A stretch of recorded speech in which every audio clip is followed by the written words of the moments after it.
आप सबको जय मसीह की। मैं पास्टर अमित। आज हम प्रार्थना के बारे में बात करेंगे। जैसे कि हमारा शेड्यूल है कि हम लोग हर हफ्ते परमेश्वर के वचन का प्रचार करते हैं। तो आज हम प्रार्थना पे बात करेंगे कि प्रार्थना क्या होती है और प्रार्थना हमारे जीवन के लिए क्यों ज़रूरी है। इससे पहले कि हम लोग वचन में जाएं, आइए हम सब मिलकर प्रार्थना करते हैं और फिर हम वचन में जाएंगे। सर्वशक्तिमान हमारे अनुग्रहकारी पिता, राजाओं के राजा प्रभु यीशु, हम धन्यवाद देते हैं इस समय के लिए कि आपने ये समय दिया कि हम आपके वचन पे बात कर पाएँ, आपके वचन को पढ़ पाएँ, सुन पाएँ और अपने जीवनों में लागू कर पाएँ। प्रभु जी, हम सबको सिखा प्रभु अपने वचन को, अपनी प्रार्थना को, और आपके कहे अनुसार हम चल पाएँ। प्रभु, शैतान की देखी अनदेखी शैतानी शक्तियों को इस वीडियो सभा से हम सब से दूर करें और हमारे फोकस को, हमारे मन को, हमारे ध्यान को अपनी ओर लगाएं, अपने वचन की ओर लगाएं। हमारी सहायता करें कि आज हम आपके वचन को सीख के अपने जीवन में तो लागू करें, लेकिन दूसरों को भी आपके वचन को हम बताने वाले बने। हमारी सहायता करें। विश्वास के साथ सारी विनती प्रार्थना आपके चरणों में रखते हैं, सुने ग्रहण करें प्रभु यीशु मसीह के नाम से, आमीन। तो प्रार्थना क्या है ना? प्रार्थना के बहुत अलग अलग तरीके हैं। बाइबल के अनुसार बाइबल क्या कहती है कि प्रार्थना क्या है, हम उस पर बात करेंगे। बाइबल के अनुसार प्रार्थना सिर्फ एक धार्मिक रीति रिवाज नहीं है ना? ये बल्कि परमेश्वर के साथ जीवित और व्यक्तिगत संबंध का एक माध्यम है। जैसे एक बच्चा अपने पिता से प्यार करता है और पिता पे भरोसा और आदर के साथ उससे बात करता है, वैसे ही प्रार्थना में हम परमेश्वर से सीधे सीधे बात करते हैं। क्यों करते हैं? क्योंकि हम परमेश्वर पे भरोसा करते हैं, क्योंकि हम परमेश्वर से प्यार करते हैं। हमें पता है कि जब हम परमेश्वर पिता से मांगेंगे तो परमेश्वर पिता हमें ज़रूर देंगे, क्योंकि वो दे सकते हैं। यही हमारा विश्वास है। तो प्रार्थना का सार क्या है? प्रार्थना का सार ये है कि यह एक दिल की आवाज़ है जो विश्वास के साथ परमेश्वर के सिंहासन तक पहुंचती है। क्या हमारी प्रार्थना कहाँ पहुंचती है? परमेश्वर के सिंहासन तक, उनके कानों तक हमारी प्रार्थना पहुंचती है जब हम दिल की आवाज़ से वो प्रार्थना करते हैं। मैं एक बार फिर से रिपीट करूंगा, ध्यान से सुनिएगा। बाइबल के अनुसार प्रार्थना सिर्फ धार्मिक रीति रिवाज नहीं है, या किसी पास्टर ने बोला है, या फिर किसी सेवक ने बोला है, या फिर किसी के बोलने से प्रार्थना नहीं होती। प्रार्थना दिल से होती है ना? प्रार्थना सिर्फ एक धार्मिक रीति रिवाज नहीं है, बल्कि यह परमेश्वर के साथ जीवित और व्यक्तिगत संबंध का एक माध्यम है। जैसे एक बच्चा अपने पिता से प्यार करता है, पिता पे भरोसा करता है और अपने पिता का आदर करता है और फिर उनसे बात करता है, वैसे ही प्रार्थना में हम परमेश्वर से सीधे सीधे बात कर सकते हैं। प्रार्थना दिल की आवाज़ है। क्या है? यह एक दिल की आवाज़ है जो विश्वास के साथ परमेश्वर के कानों तक, उसके सिंहासन तक पहुंचती है। इब्रानियों 4 अध्याय 16 पद में लिखा है।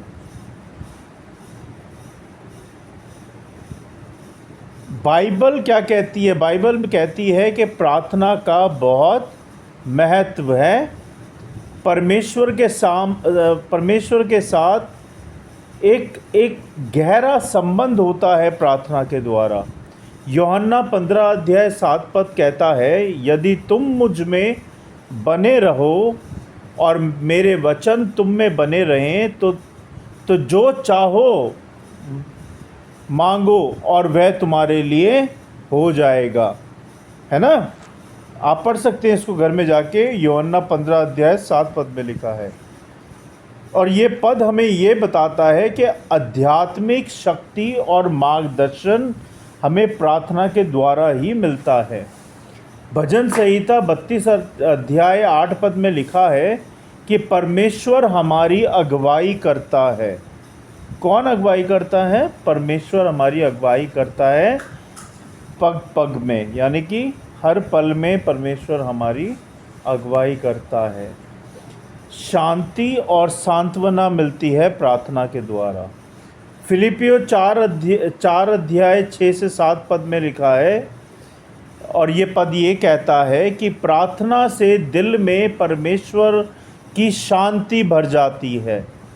भरती है कि नहीं भरती? जब भी आप परेशान होते हो, दुखी होते हो, और जब आप परमेश्वर से प्रार्थना करते हो तो आपके दिल में परमेश्वर शांति और प्यार भर देते हैं, एक आत्मविश्वास भर देते हैं। वो क्या होता है आत्मविश्वास? वो ये होता है कि मैं हूँ, यानी कि परमेश्वर पिता कहते हैं बेटा डर मत, बेटी डर मत, मैं हूँ, मैं खड़ा हूँ तेरे साथ, इसीलिए किसी से डरना नहीं है। जो परमेश्वर पिता कहते हैं उसको सुनना है, उनके कहे अनुसार अपने जीवन को बिताना है। प्रार्थना के प्रकार होते हैं, है ना? Types of prayer in Bible, यानी कि बाइबल में प्रार्थना के अलग अलग तरीके होते हैं। पहला तरीका, परमेश्वर के गुण, कार्य और महिमा को मानना। भजन संहिता 103 अध्याय 1 से 5 में लिखा है, आप पढ़ लीजिएगा। दूसरी बात, धन्यवाद देना होता है प्रार्थना के द्वारा। थैंक्स गिविंग, यानी कि आशीषों के लिए कृतज्ञता प्रकट करना, यानी कि परमेश्वर ने जो भी आपके जीवन में आशीषें दी हैं उसके लिए हर हफ्ते, हर रोज़, जब भी आपका मन करे परमेश्वर पिता को धन्यवाद करो, है ना? परमेश्वर ने तो हमें सब कुछ दिया, ये शरीर, ये सांसें, है ना, ये बोलना, ये चालना, ये खाना, ये पीना, ये पहनना, परिवार, बच्चे, कामकाज, सब कुछ तो परमेश्वर ने दिया है। तो हमें पल पल उनको धन्यवाद देना चाहिए। ये सृष्टि हमें एंजॉय करने के लिए दी है ना? तीसरी बात, पश्चाताप करना अपनी प्रार्थना के द्वारा। जो भी आपने अपने जीवन में अभी तक पाप किए हैं उन पापों के लिए अंगीकार करना, पश्चाताप करना, अपने पापों को स्वीकार करना कि हाँ पिता, मैंने ये सारे पाप किए हैं और मुझे क्षमा कर। तो परमेश्वर पिता आपको क्षमा करेंगे। 1 यूहन्ना 1 अध्याय 9 पद में लिखा हुआ है, आप इसको पढ़ लीजिएगा।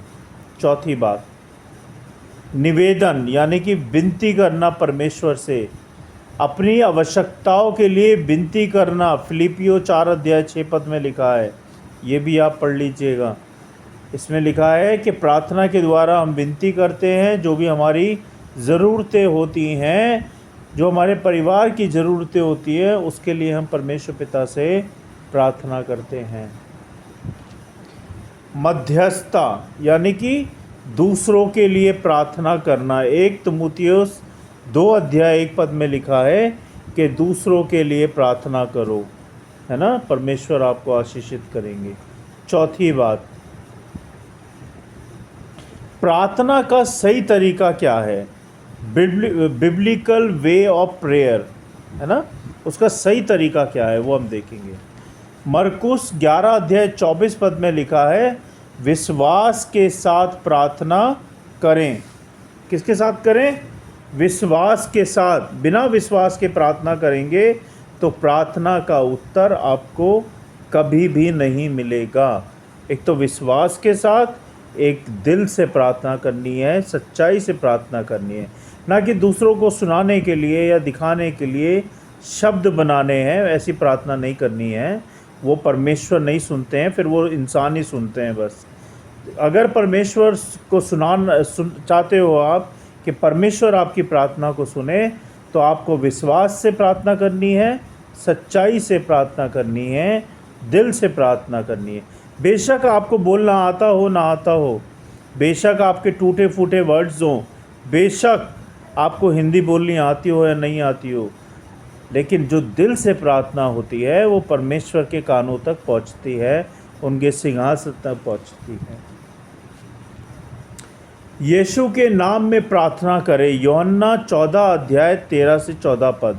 जब भी आप प्रार्थना करते हैं, चाहे अपने लिए, अपने परिवार के लिए या दूसरों के लिए, तो प्रार्थना में यीशु मसीह का नाम ज़रूरी आना चाहिए।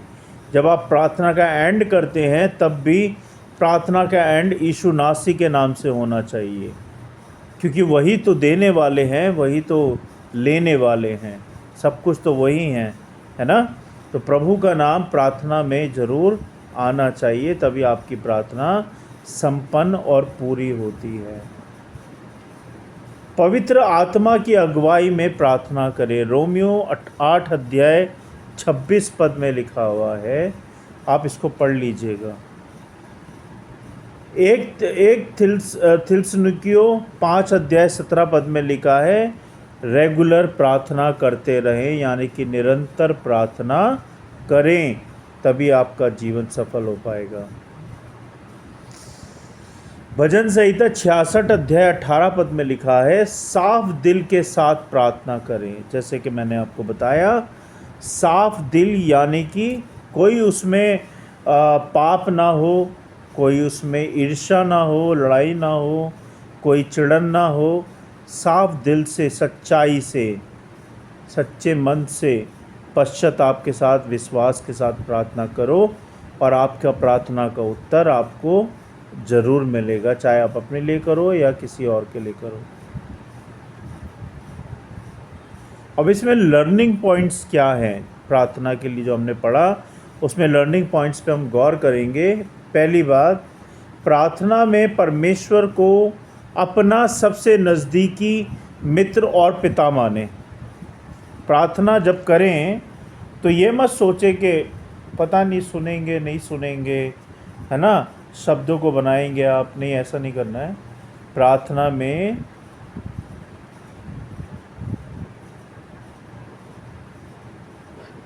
माफ़ कीजिएगा, मेरे को सुस्ती आ रही है। प्रार्थना में परमेश्वर को अपना सबसे नज़दीकी मित्र और पिता माने, तो आपके संबंध मजबूत होंगे प्रार्थना में पिता परमेश्वर के साथ। दूसरी बात, अपनी इच्छा थोपने के बजाय उसकी इच्छा को स्वीकार करने का मन रखें। किसकी इच्छा को? परमेश्वर पिता की इच्छा को स्वीकार करने का मन रखें, ना कि अपनी इच्छा बता के और प्रार्थना का एंड कर दें। नहीं, ये भी जानने की कोशिश करें कि पिता परमेश्वर आपसे क्या कहना चाहते हैं, क्या बोलना चाहते हैं और क्या समझाना चाहते हैं। तो ये बहुत ज़रूरी है प्रार्थना जब आप करते हैं तो अपनी इच्छाएं नहीं थोपें उन पे, बल्कि उनकी भी इच्छा जानने की कोशिश करें।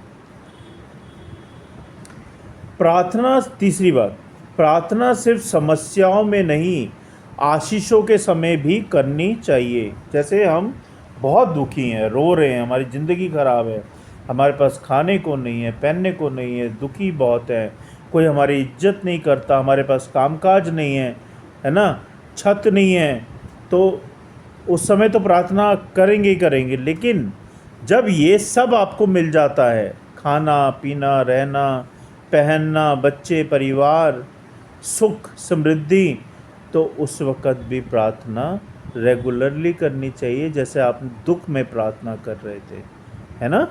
तभी आप सच्चे विश्वासी कहे जाओगे।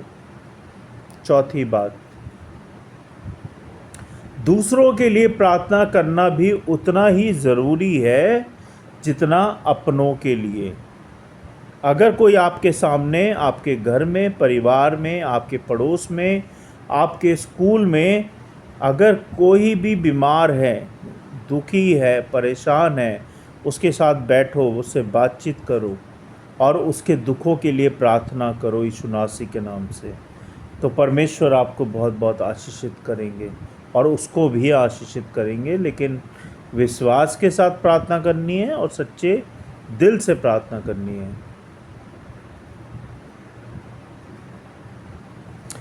प्रार्थना जीवन में रेगुलरली यानी कि निरंतरता और समर्पण बनाए रखती है। प्रार्थना जब आप करते हो तो आपके जीवन को एक तो अच्छा रखते हैं, परमेश्वर पिता से संबंध मजबूत होते हैं आपके, और क्या समर्पण आपका बनाए रखते हैं। जो आप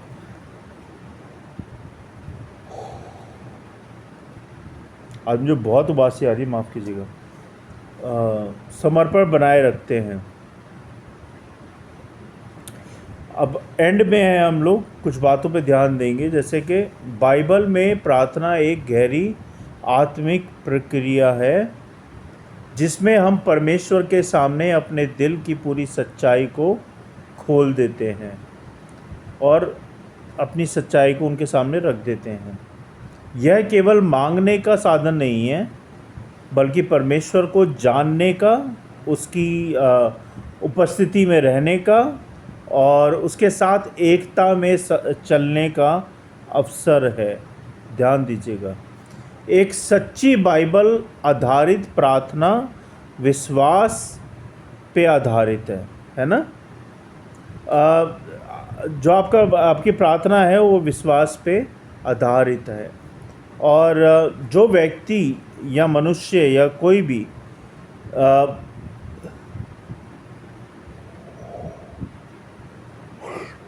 प्रार्थना में निष्ठावान रहता है, यानी कि सच्चा रहता है, कॉन्फिडेंस रहता है, विश्वास में रहता है, वह आत्मिक रूप से मजबूत, शांति से भरपूर और परमेश्वर के साथ गहरे संबंध में होता है ना। तो यह था आज के वचन, आज की प्रार्थना के बारे में। और मैं यही उम्मीद करता हूँ आप सबसे कि आप सब ने प्रार्थना का मतलब समझा होगा कि प्रार्थना क्या है। अगर कुछ कमी रह गई हो तो मुझे माफ़ कीजिएगा। और उम्मीद यही है कि आप लोग सीख रहे हैं और मैं भी सीख रहा हूँ आपके साथ और सिखा रहा हूँ। मेरी कोशिश यही रहती है कि मैं आपको हर उस बाइबल के शब्द के बारे में बताऊं जो आप नहीं जानते। और ये सिर्फ सुनना ही नहीं है, आपने जो भी आज सुना है प्रार्थना के बारे में उसको अपने जीवन में लागू ज़रूर कीजिएगा, बहुत ज़रूरी है। जब तक आप इसको लागू नहीं करेंगे ना, जब तक आप इसको मानेंगे नहीं, तब तक आपके लिए ये सुनना बिल्कुल बेकार है। सुन के उस पर एक्शन करना वो लागूकरण होता है ना। आइए हम सब मिलकर प्रार्थना करेंगे। हाँ, प्रार्थना से पहले आपको मैं बताना चाहूँगा हमारा शेड्यूल, कि हमारा पूरे हफ्ते शेड्यूल क्या होता है। शेड्यूल ये होता है, बुधवार को रात को 10 बजे हम बाइबल प्रेयर ऑल पे और फेथ ऑनलाइन चर्च पे प्रार्थना करते हैं, अपनों के लिए भी दूसरों के लिए भी, और उसका अर्थ जानते हैं कि प्रार्थना का अर्थ क्या होता है। दूसरी बात, थर्सडे को हम लोग टेस्ट मनी शेयर करते हैं एक दूसरे के, कि परमेश्वर पिता ने हमारे जीवन में क्या क्या काम किए हैं, गवाही देते हैं। रात को 10 बजे Bible prayer for all and faith online church पे, रात को टाइमिंग सबका सेम है, रात को 10 बजे। फिर फ्राइडे को हम लोग फास्टिंग प्रेयर के बारे में बात करते हैं, रात को 10 बजे सेम पेजेस पे Bible prayer for all and faith online church पे। फिर हम लोग सैटरडे को रेगुलर बाइबल स्टडी करते हैं। अभी हमारा निर्गमन 34 अध्याय ख़त्म हुआ है, अब हम लोग इस सैटरडे को 35 अध्याय से शुरू करेंगे। और संडे को सुबह 10 बजे हम लोग वर्शिप करते हैं परमेश्वर की और धन्यवाद की भेंट चढ़ाते हैं। ये हमारा शेड्यूल है। अगर आप लोगों के पास कुछ और आइडियाज़ हैं और आप चाहते हैं कि मैं कुछ और चीज़ें भी हफ्ते में शुरू करूं, मेरे पास सोमवार और मंगलवार खाली रहता है, तो मोस्ट वेलकम, आप मुझे सजेस्ट कर सकते हैं। इन 2 दिनों में मैं सोच रहा हूं कि कुछ स्टार्ट करूं, लेकिन मुझे अभी कुछ समझ नहीं आ रहा है। तो आप लोग मुझे सजेशन आइडिया भेज सकते हैं जिसमें हम लोग अमल करेंगे। आपकी कोई प्रार्थना है, आपका कोई क्वेश्चन है, तो आप मुझे लिख के भेज सकते हैं। आइए मिलके हम सब मिलके वचन और प्रार्थना करेंगे एक दूसरे के लिए। आप लोगों से विनती प्रार्थना है कि मेरे ब्रदर इन लॉ का बेटा है 8-9 दिन का, वो आईसीयू में है 10 दिन से। पहले वो नॉर्मल वार्ड में था, फिर वो वेंटिलेटर पे गया, और हम सब मिलके प्रार्थना कर रहे हैं उसके लिए। और ये मैं गवाही भी दूंगा आने वाले कल थर्सडे, कल गवाही का दिन है। परमेश्वर पिता से जब हम प्रार्थना कर रहे थे, जिस हॉस्पिटल में हमने उनको रखा है, एक तो वहाँ पे भी चर्च है, और हमारे लोग वहाँ जाते हैं मिलने और प्रार्थना करते हैं बच्चे के लिए, हमारे रिश्तेदार पहुँचते हैं, और भी चर्चों में सब लोग प्रार्थना कर रहे हैं।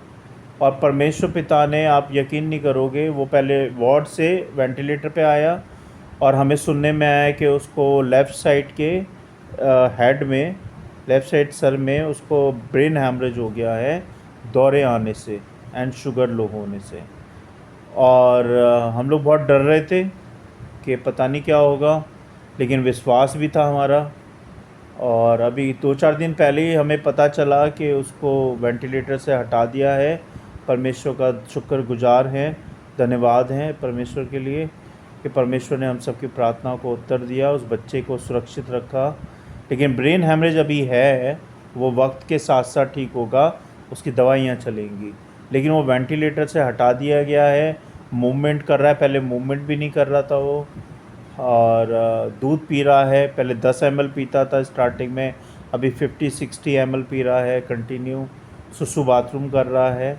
तो प्लीज़ आप सबसे हाथ जोड़ के रिक्वेस्ट है कि उस बच्चे के लिए प्रार्थना करें कि वो बिल्कुल ठीक होके अपने घर जाने पाए यीशु नासी के नाम से, ठीक है। और दूसरी प्रार्थना कीजिएगा कि हमारे परिवार में बहुत कठिनाइयाँ आ रही हैं हमारे बच्चों के साथ, तो हमारे बच्चों के लिए प्रार्थना कीजिएगा कि वो सारी की सारी कठिनाइयाँ हमारे बच्चों के जीवन से, परिवार से दूर हो जाए, ठीक है। जैसे मैंने आपको अपनी प्रार्थना बताई हैं, आप भी अपनी प्रार्थना मुझे बता सकते हैं। आइए हम सब मिलके प्रार्थना करेंगे। सर्वशक्तिमान मेरे पिता परमेश्वर, राजाओं के राजा, प्रभु यीशु, धन्यवाद देते हैं इस समय के लिए, और धन्यवाद देते हैं आपके वचनों के लिए कि आपके वचन और आपकी प्रार्थना और आपकी बाइबल ने हमें सिखाया कि हमें किस तरह से प्रार्थना करनी चाहिए और हमें प्रार्थना में क्या क्या करना चाहिए। होने दे प्रभु कि जो वचन आज हमने सुने हैं और जो प्रार्थना के बारे में हमने सीखा है, वो हमेशा हम याद रखें और अपने जीवन में हमेशा हमेशा के लिए उसको लागूकरण में डाल दें प्रभु जी, जिससे कि हम अपने जीवन में लागूकरण करें और उसको माने, उसको जिएं और उसको करें प्रभु जी। हमारी सहायता करें कि हम प्रार्थना के उद्देश्यों को समझ पाएँ प्रभु जी। हमें सिर्फ मांगना ही नहीं है, हमें आपकी कई बातें सुनना भी सिखाएं प्रभु जी। हमें आपकी बातों का उद्देश्य भी समझाएं प्रभु जी, कि हम सिर्फ मांगे ना, बल्कि हम प्रार्थना के द्वारा आपसे अपने संबंध भी गहरे करते जाएं और मजबूत करते जाएं प्रभु, जिससे कि हम बिना हिचके हुए, अपना पिता जानते हुए आपको, हम हर समय आपसे प्रार्थना कर पाएँ और आपके सामने अपना दिल खोल के रख पाएँ प्रभु जी।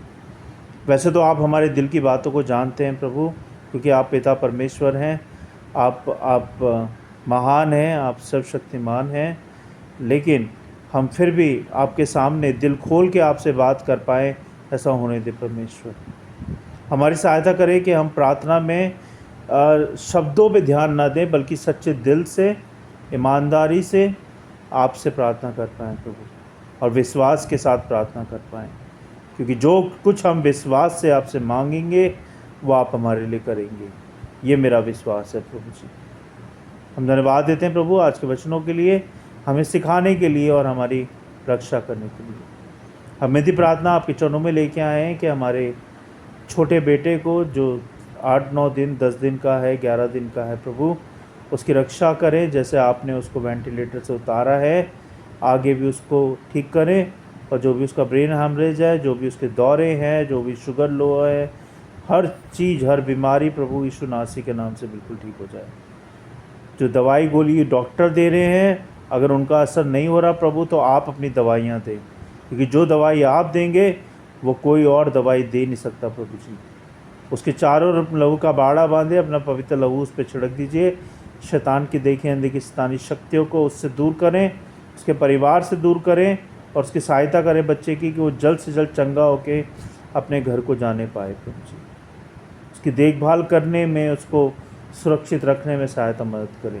ललित को चेतना को बुद्धि समझ ज्ञान दें कि वो अपने बच्चे का ठीक तरह से ध्यान रख पाएँ और उसका पालन पोषण अच्छे से कर पाएँ प्रभु जी।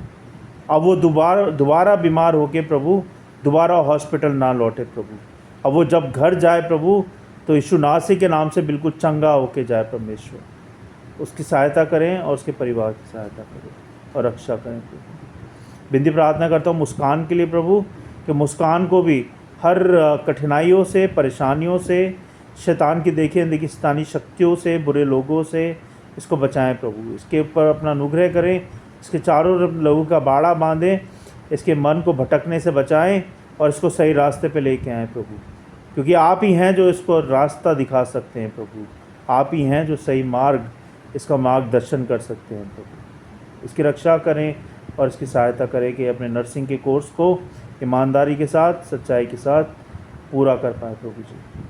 हमें भी प्रभु शक्ति सामर्थ्य बल दे और फाइनेंशियली हमको मजबूत करें प्रभु, कि हम अपने तीनों बच्चों की पढ़ाई लिखाई को मजबूती से करवा पाएँ और इनके जीवन को जो आपने इनके जीवन में लिखा है प्रभु वो हो पाए प्रभु जी।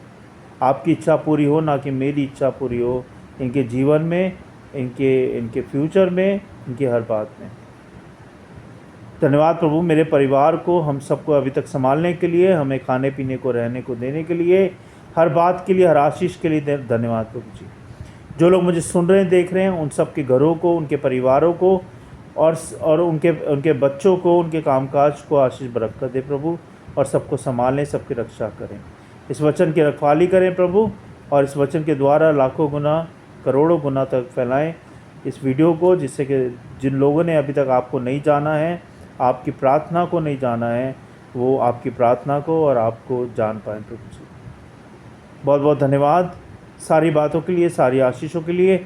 हम विश्वास के साथ अपने परिवारों को, अपने बच्चों को, हमारे कामकाजों को, हम सब को और हमारे घरों को आपके हाथों में सौंपते हैं। आप देखें, संभालें प्रभु यीशु नासी के नाम से, आमीन।